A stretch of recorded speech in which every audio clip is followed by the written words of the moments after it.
ഒരിക്കൽ വിവേകാനന്ദ സ്വാമികൾക്ക് പറയേണ്ടി വന്നു, ബുദ്ധൻ ഒരു ആട്ടിൻകുട്ടിയെ രക്ഷിച്ചു, പക്ഷെ 1000 വർഷക്കാലത്ത് അടിമത്വം ഭാരതത്തിന് സമ്മാനിച്ചു എന്ന്. അത് ബുദ്ധനോടുള്ള പ്രതിഷേധമായിരുന്നില്ല. ബുദ്ധിസ്റ്റുകൾ മനസ്സിലാക്കിയ അഹിംസ. കപിലവസ്തുവിലെ സിദ്ധാർത്ഥ രാജകുമാരൻ ശ്രീബുദ്ധനായി മാറിയപ്പോൾ രാജാക്കന്മാരുടെ മതമായിട്ട് ബുദ്ധമതം മാറി. കലിംഗ യുദ്ധത്തിനു ശേഷം അശോക ചക്രവർത്തി ബുദ്ധമതം സ്വീകരിച്ചപ്പോൾ സാമന്ത രാജാക്കന്മാരും ബുദ്ധമതം സ്വീകരിച്ചു. അവരൊരു ക്രൂരത ചെയ്തു, അല്ലെങ്കിൽ ഒരു അബദ്ധം ചെയ്തു. സൈന്യത്തെ പിരിച്ചുവിട്ടു, ആയുധം നശിപ്പിച്ചു, രാജാധികാരം ഉപേക്ഷിക്കാതെ. 10 തലമുറ കഴിഞ്ഞപ്പോൾ ചോര കണ്ടാൽ വിറക്കുന്ന, യുദ്ധമുറകൾ മറന്നുപോയ, ശത്രുവിനെ കണ്ടാൽ ഓടിയൊളിക്കുന്ന ഒരു യുവസമൂഹം സൃഷ്ടിക്കപ്പെട്ടു. പ്രതികരണ ശേഷിയില്ലാത്ത യുവസമൂഹം. മറഞ്ഞു മഹത്തായ ഗാന്ധാരദേശം, മറഞ്ഞു മഹോദാര ബ്രഹ്മപ്രദേശം, മുറിഞ്ഞറ്റു വീണു മനോരമ്യലങ്ക, മഹാദേവിനിൻ കാലിലെ പൊൻചിലങ്ക. കവി പാടി. ഗാന്ധാരദേശം ഇന്നത്തെ അഫ്ഗാനിസ്ഥാൻ, പാഞ്ചാലദേശം ഇന്നത്തെ പാകിസ്ഥാൻ, ബ്രഹ്മപ്രദേശം ഇന്നത്തെ മ്യാൻമാർ. പ്രിയമുള്ളവരെ, ഗാന്ധാരം മുതൽ മ്യാൻമാർ വരെയുള്ള 2000 കിലോമീറ്റർ ഇസ്ലാമിക രാജ്യങ്ങളായി പരിവർത്തനം ചെയ്യപ്പെട്ടതിന്റെ കാരണം ഈ രാജ്യങ്ങളിലായിരുന്നു ബുദ്ധമതത്തിന്റെ സ്വാധീനമുണ്ടായത്. എന്നാൽ ഗുജറാത്തിന്റെ, രാജസ്ഥാന്റെ ഇപ്പുറം ആയുധവുമായിട്ട് വന്നവനെ ആയുധം കൊണ്ട് നേരിടുവാൻ ഒരു ഔറംഗസീബിനെതിരെ ഒരു വീര ശിവാജി ഉണ്ടായിരുന്നു. അക്ബർക്കെതിരെ ഒരു റാണാ പ്രതാപൻ ഉണ്ടായിരുന്നു. ഗോറിക്കെതിരെ ഒരു പൃഥ്വിരാജ് ചൗഹാൻ ഉണ്ടായിരുന്നു. എപ്പോഴെപ്പോഴെല്ലാം ഈ സനാതന ധർമ്മത്തെ നശിപ്പിക്കുവാൻ വേണ്ടി ഏതെല്ലാം ശക്തികൾ, ഏതെല്ലാം ആയുധമെടുത്ത് വന്നുവോ അപ്പോഴെല്ലാം വീരപുരുഷ കേസരികൾ ഉയർത്തെഴുന്നേറ്റ മണ്ണാണിത്. അതുകൊണ്ട് അവർക്ക് ഭാരതം അമ്മയാകുന്നു. അതുകൊണ്ടാണ് കവി പാടുന്നത്, നിശ്ചലമായൊരു ജഡമല്ല നീ, നിശ്ചേതനമാം ധരയല്ല, മഞ്ഞും മലയും മരുഭൂമികളും തിങ്ങും വെറുമൊരു കരയല്ല, ചൈതന്യത്തിൻ പ്രസ്ഫുരണം നീ, ആദിശക്തി നീ മമതായേ, ജയ ജയ ഭാരത മാതാവേ, ജയ ജയ ജയ ഭാരത ഭൂമാതേ. ഈ മണ്ണിനെ മഞ്ഞും മലയും മരുഭൂമിയും നിറഞ്ഞ വെറുമൊരു കരയായി നമ്മുടെ പൂർവികർ കണ്ടില്ല. സംരക്ഷിക്കപ്പെടേണ്ട സകലതിനെയും അവർ അമ്മയായി കണ്ടു. മാതാഭൂമി പുത്രോഹം പൃഥിവ്യ. ഈ മണ്ണിന്റെ അമ്മയാണ് ഞാൻ, ഈ മണ്ണിന്റെ മകനാണ്. വെള്ളം കിട്ടാത്തൊരു ലോകത്തെ കുറിച്ച് ചിന്തിക്കുവാൻ സാധ്യമല്ലാത്തത് കൊണ്ട് വെള്ളം കിട്ടുന്ന സകല സ്രോതസ്സുകളെയും ഹിന്ദുക്കൾ അമ്മയായി കണ്ടു. കടലിനെ കടലമ്മ എന്ന് വിളിച്ചു, ഗംഗയെ ഗംഗാ മാതാവെന്ന് വിളിച്ചു. അമ്മയുടെ മുലപ്പാലിനൊപ്പം നാം കുടിച്ചു വളർന്ന പാല് പശുവിൻ്റെതായത് കൊണ്ട് ഭാരതം ഗോമാതാവെന്ന് വിളിച്ചു. അപ്പോൾ വിപ്ലവം കേരളത്തിലാണ്. B first. ഹിന്ദുക്കൾ പശുവിനെ ആരാധിക്കുന്നു. കാരണം ഭഗവാൻ ശ്രീകൃഷ്ണന്റെ ഒരു പേര് പോലും ഗോപാലൻ എന്നാണ്. ഗോക്കളെ പരിപാലിച്ച കൃഷ്ണൻ ഗോപാലകൃഷ്ണനായി മാറി. പശുവിന്റെ ഫോട്ടോ ഇല്ലാത്ത, ബാക്ക്ഗ്രൗണ്ടിൽ പശുവില്ലാത്ത ഒരു ഫോട്ടോ ഭഗവാന്റേത് കാണിച്ചു തരാൻ പറ്റുമോ? എങ്ങനെയാണ് ഒരു രാഷ്ട്ര സംവിധാനത്തെ കെട്ടിപ്പടുക്കേണ്ടതെന്ന് വിഷ്ണുവിന്റെ 8ാമത്തെ അവതാരം ബലരാമൻ പഠിപ്പിക്കും. കൃഷി, ഗോരക്ഷ, വാണിജ്യത്തിലൂടെ കലപ്പ ആയുധമായ ബലരാമൻ ഈ മണ്ണിനെ അമ്മയായി കണ്ട്, ഈ മണ്ണിനെ ജീവനേക്കാളേറെ സ്നേഹിച്ച വീരപുരുഷ കേസരികൾ ഉയർത്തെഴുന്നേറ്റ മണ്ണാണിത്. ആ മണ്ണാണ് ഇങ്ങനെ സംരക്ഷിക്കുന്നത്. നമ്മുടെ കാഴ്ചപ്പാടുകൾ അങ്ങനെയാണ്. ഈ മണ്ണൊരു ജഡമല്ല, ഈ മണ്ണ് നിശ്ചലമായ മരുഭൂമിയല്ല, ഈ മണ്ണിന് ജീവനില്ല എന്നൊരിക്കലും ഹിന്ദു സങ്കല്പിച്ചിട്ടില്ല. കൈലാസം വേറു ഒരു മലയല്ല, കൈവല്യത്തിൻ വെൺകൽ പ്രതിമ, അതിലധിവാസം ചെയ്വൂ ശിവനും ആദിശക്തിയാം പാർവതിയും, അതിലമരുമ്പോൾ നീലകണ്ഠനിൽ കാളകൂടവും അമൃതായി. കാളകൂടം അമൃതായി മാറിയത് എവിടെയാണ്? കൈലാസനാഥന്റെ കയ്യിൽ കിട്ടിയപ്പോഴാണ്. സമസ്ത ലോകത്തെയും വിഴുങ്ങുവാനുള്ള കാളകൂട വിഷത്തെ പാനം ചെയ്തു ഭഗവാൻ എന്ന് പറയുന്ന ആ പർവ്വതത്തെ വെറുമൊരു മലയായിട്ട്, കരിങ്കൽ ക്വാറിയായിട്ട് ഹിന്ദുക്കൾ കണ്ടില്ല. കൈലാസം വെറും ഒരു മലയല്ല, കൈവല്യത്തിൻ വെൺകൽ പ്രതിമ. അതിൽ ആരൊക്കെയാ താമസിക്കുന്നത്? അതിലധിവാസം ചെയ്വൂ ശിവനും ആദിശക്തിയാം പാർവതിയും. ശിവശക്തി സംഗമം നടക്കുന്നത് ഈ കൈലാസത്തിലാണെന്നറിയണം. ഭാഗീരഥിയെ, ഗംഗയെ നമ്മൾ വെറുമൊരു വെള്ളമായിട്ട് കണ്ടില്ല. യുഗയുഗങ്ങളായിട്ട് ആ വെള്ളത്തിലൊന്ന് മുങ്ങിയപ്പോൾ 7 തലമുറ ചെയ്ത പാപത്തെ പൊറുക്കുവാൻ കഴിയുന്ന പുണ്യതീർത്ഥമാണ് ഈ നദി എന്ന് ഹിന്ദുക്കൾ വിശ്വസിച്ചു. ഗംഗയും സരസ്വതിയും യമുനയും ഒന്നിച്ചു ചേരുന്ന ത്രിവേണി സംഗമത്തിൽ പ്രയാഗ് രാജിൽ കഴിഞ്ഞ മകരസംക്രാന്തി മുതൽ വരുന്ന 26 ശിവരാത്രി വരെയുള്ള ദിവസങ്ങളിൽ 45 കോടി ആളുകൾ പുണ്യസ്നാനം ചെയ്യുന്നത് ഈ രാഷ്ട്രത്തിന്റെ ഐക്യത്തിന്റെ ഏകതയുടെ പ്രതീകമാണ്. ഹിമാലയം മുതൽ കന്യാകുമാരി വരെ, കച്ച് മുതൽ കാമരൂപം വരെയുള്ള ഈ ഭാരതത്തെ ഒന്നായി കാണണമെങ്കിൽ കുംഭമേളയിലേക്ക് പോകണം. പക്ഷെ നമ്മുടെ മലയാള മാധ്യമങ്ങളിൽ ഫോട്ടോ വരണമെങ്കിൽ ഉടുതുണിയില്ലാത്ത സന്യാസിമാരുടെ ഫോട്ടോ. പിന്നെ തിക്കിലും തിരക്കിലും നമ്മുടെ കുറെ ഭക്തന്മാർ മരിച്ചാൽ അവിടെ ക്രമസമാധാന പാലനം പോരാ എന്ന് പറഞ്ഞുകൊണ്ട് അവിടെ ലേഖനങ്ങൾ വരും. നോക്കൂ, എന്നും ഈ ദേശീയതയ്ക്ക് എതിരെ നിന്നു നമ്മൾ പുറത്ത് കെട്ടി വളർത്താം. ഭക്ഷണം അവിടെ കൊടുക്കണം, നല്ല കാവൽക്കാരനായിരിക്കും. രണ്ടാമതൊരു തരത്തിൽ വളർത്താം, വീട്ടിന്റെ ഉള്ളിൽ. അവൻ അവിടെ മൂത്രമൊഴിക്കാൻ സാധ്യതയുണ്ട്, അവൻ അവിടെ 2 പോകുവാൻ സാധ്യതയുണ്ട്, അവൻ നമ്മുടെ സോഫ സെറ്റി വലിച്ചു കീറും, അവന്റെ രോമങ്ങൾ കൊണ്ട് വീടിന്റെ അകം നിറയും. എല്ലാ കാര്യങ്ങളിലും ഈ പട്ടി ഇടപെട്ട് കളയും. ഇസ്ലാം മതവും ക്രിസ്തു മതവും കമ്മ്യൂണിസം എന്ന ആശയത്തെ വളർത്തിയത് അവരുടെ ആവശ്യങ്ങൾക്ക് പുറത്തായിരുന്നു. എന്നാൽ ഹിന്ദുക്കൾ എന്ത് ചെയ്തു? വീട്ടിന്റെ ഉള്ളിൽ വളർത്തി. നമ്മുടെ സകല ആചാരങ്ങളിലും വിശ്വാസങ്ങളിലും ഇടപെടാൻ തുടങ്ങി. തീർന്നില്ല. 1950-60 കാലഘട്ടത്തിൽ അവർ പറഞ്ഞു, അമ്പലം എന്നത് ചുമരല്ലേ, വിഗ്രഹം എന്നത് കല്ലല്ലേ. MD വാസുദേവൻ നായർ നമുക്ക് ഏറെ പ്രിയമുള്ള സാഹിത്യകാരനാണ്. മലയാള വാക്കിനെ അഗ്നിസ്ഫുലിംഗമായിട്ട് ഉപയോഗിച്ച ആളാണ്, ഒരു സംശയമില്ല. പക്ഷെ അദ്ദേഹത്തിന്റെ ഒരു സിനിമ ഉണ്ടായിരുന്നു, നിർമാല്യം. നിർമാല്യം എന്ന സിനിമയുടെ നായകൻ ഒരു വെളിച്ചപ്പാടാണ്. വെളിച്ചപ്പാടിന് ജീവിതത്തിൽ ഒത്തിരി പ്രോബ്ലംസ്. എല്ലാ ദിവസവും വെളിച്ചപ്പാട് പ്രാർത്ഥിച്ചു കൊണ്ടിരുന്നു, ഭഗവതി എന്റെ പ്രശ്നങ്ങൾ മാറ്റൂ എന്ന്. പക്ഷേ പ്രശ്നങ്ങൾക്ക് മാത്രം അറുതിയുണ്ടായില്ല.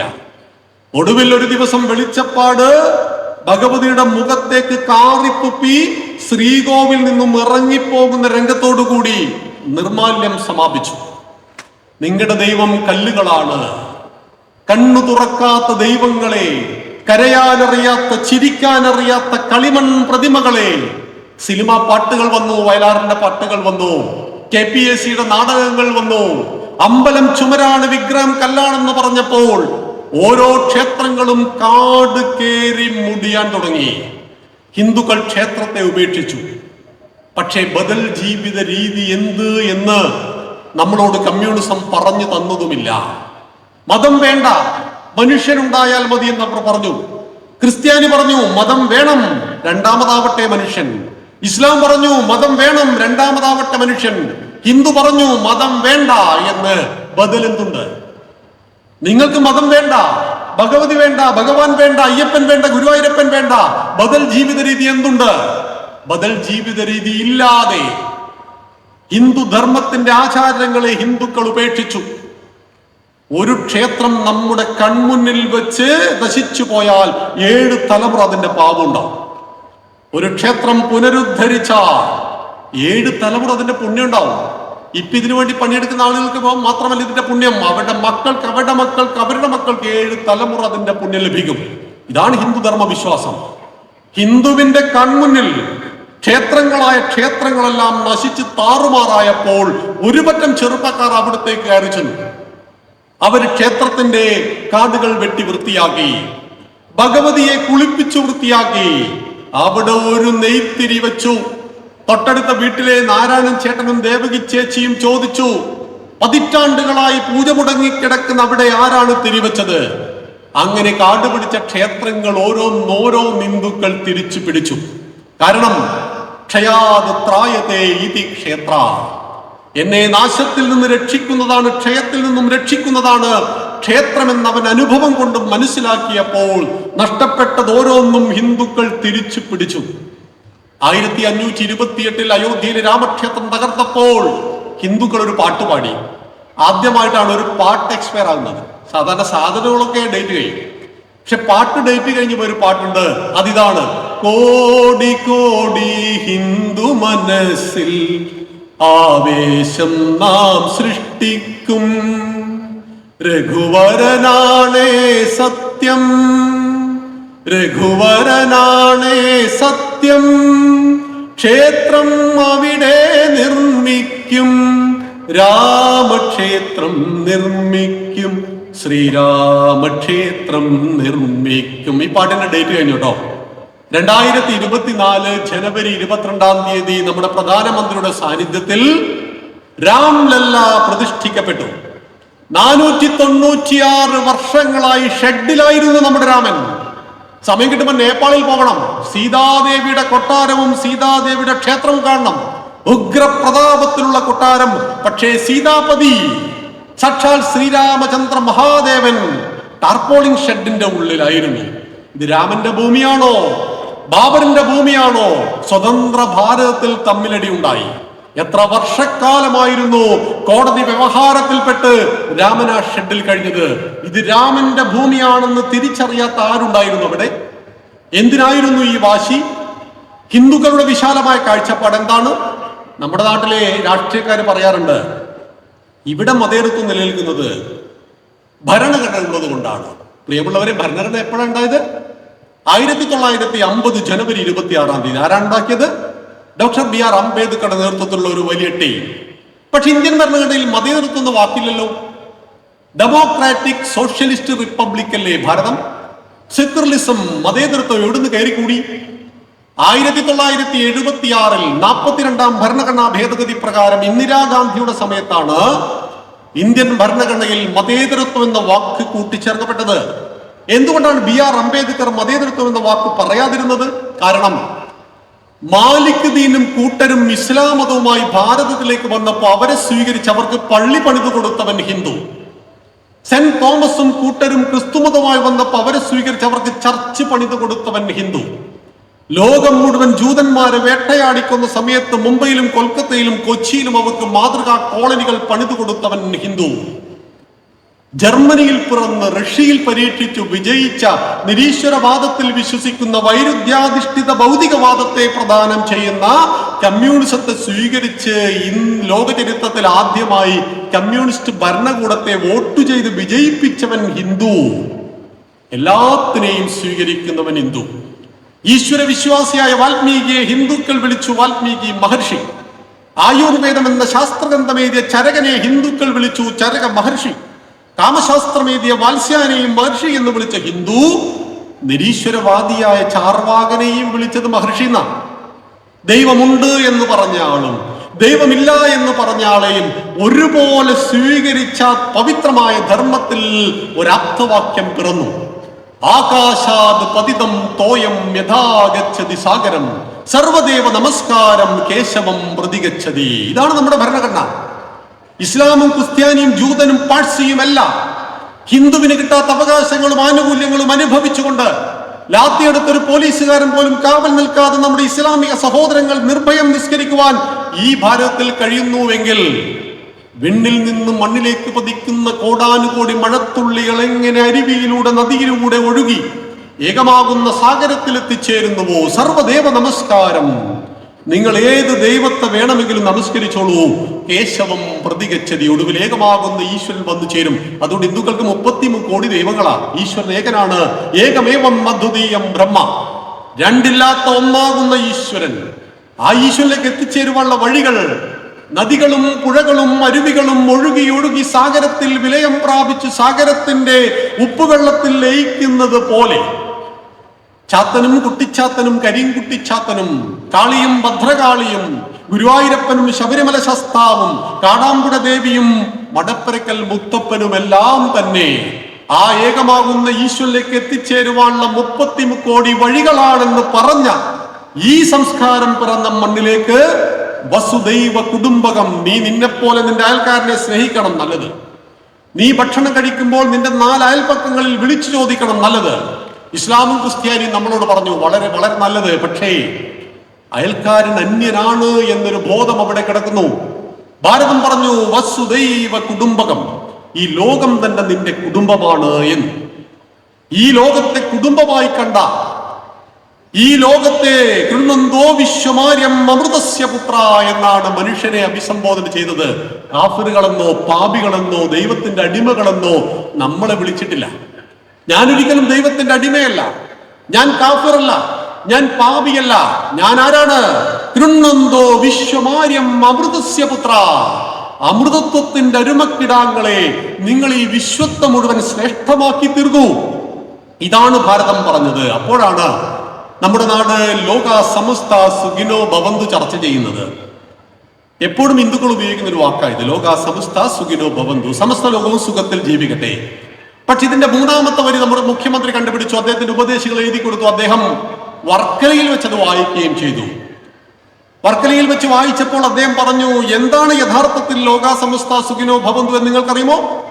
അപ്പൊ ജനങ്ങൾ ഇങ്ങനെ സാഗൂതത്തോടു കൂടി നോക്കി, എന്താണ് പറയൂ. ഗോ ബ്രാഹ്മണേഭ്യ ശുഭമസ്തു നിത്യം. പശു ബ്രാഹ്മണൻ എന്ന് കേട്ടാൽ ചില ആളുകൾക്ക് ഹാളുകൾ, ബാക്കിയൊന്നും ആടിനെ അവർക്ക് ഇഷ്ടമാണ്, പോത്തിനെ ഇഷ്ടമാണ്, പശു എന്ന് പറയുന്നത്. ഗോ ബ്രാഹ്മണേഭ്യ ശുഭമസ്തു നിത്യം. നോക്കൂ, നമ്മുടെ ബഹുമാന്യനായ മുഖ്യമന്ത്രിയെ പച്ചക്ക് പറ്റിക്കുകയാണ് ഉപദേശികൾ ചെയ്തത്. കാരണം ഒരു ശ്ലോകത്തിന് 4 വരിയുണ്ട്, 4 വരി എഴുതി കൊടുക്കണ്ടേ? സ്വസ്തി പ്രജാഭ്യാം പരിപാലയന്താം ന്യായേണ മാർഗേണ മഹിം മഹീഷ ഗോ ബ്രാഹ്മണേഭ്യ ശുഭമസ്തു നിത്യം ലോകാ സമസ്ത സുഖിനോ ഭവന്തു. ഇതാണ് പൂർണ്ണമായിട്ട്. സ്വസ്തി, എല്ലാവർക്കും ശാന്തി. പ്രജാഭ്യാം പരിപാലയന്താം, പ്രജകൾ പരിപാലിക്കപ്പെടട്ടെ. എങ്ങനെ? ന്യായേണ മാർഗേണ, ന്യായത്തിന്റെ മാർഗത്തിൽ. ആരാൽ? മഹിം മഹീഷ, ഭൂമി ഭരിക്കുന്ന രാജാക്കന്മാരാൽ. ഭൂമി ഭരിക്കുന്ന ഭരണാധികാരികൾ ന്യായത്തിന്റെ മാർഗത്തിൽ നാട് ഭരിച്ചാൽ നാട്ടിൽ എല്ലാവർക്കും ശാന്തിയും സമാധാനം ഉണ്ടാവും. കോമൺ മലയാളം. ഇതിൽ എന്താ അഭിപ്രായ വ്യത്യാസമുള്ളത്? ഒരു അഭിപ്രായ വ്യത്യാസമില്ല. എന്നിട്ട് പറയും ഗോ. ഗോവിന് പലർത്ഥങ്ങളുണ്ട്, പക്ഷെ ഇവിടെ ഗോ കാർഷികതയുടെ പര്യായമാണ്. കൃഷിയുടെ പ്രതീകമായിട്ട് ഒരു മൃഗത്തെ തിരഞ്ഞെടുക്കാൻ പറഞ്ഞാൽ നിങ്ങൾ ആരെങ്കിലും പോത്തിനെ തിരഞ്ഞെടുക്കുമോ? പന്നിയെ തിരഞ്ഞെടുക്കുമോ? നമ്മളെല്ലാവരും തിരഞ്ഞെടുക്കും ഗോ.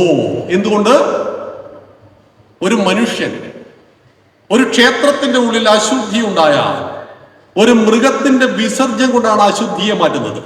ചാണകവെള്ളം തളിച്ചിട്ടാണ് അശുദ്ധിയെ മാറ്റുക. യാതൊരു അറപ്പുമില്ലാതെ നമ്മുടെ അമ്മ പെങ്ങന്മാരും നമ്മളും ഒരു വിസർജ്യത്തെ വാരിയെടുത്തുവെങ്കിൽ അന്നും ഇന്നും അത് ചാണകമാണ്. പാലും മോരും തൈരും നെയ്യും വെണ്ണയുമായി ഇതിലേതെങ്കിലും ഒന്ന് ഇന്ന് ഭക്ഷിക്കാത്ത ആരെങ്കിലും ഈ കൂട്ടത്തിലുണ്ടോ? അമ്മയുടെ മുലപ്പാലിനൊപ്പം 4 വയസ്സിന് ചുവട്ടുള്ള കുഞ്ഞിന്റെ വയറ്റിൽ ദഹിക്കുന്ന ലോകത്തിലെ ഏകപാൽ പശുവിന്റെ പാൽ.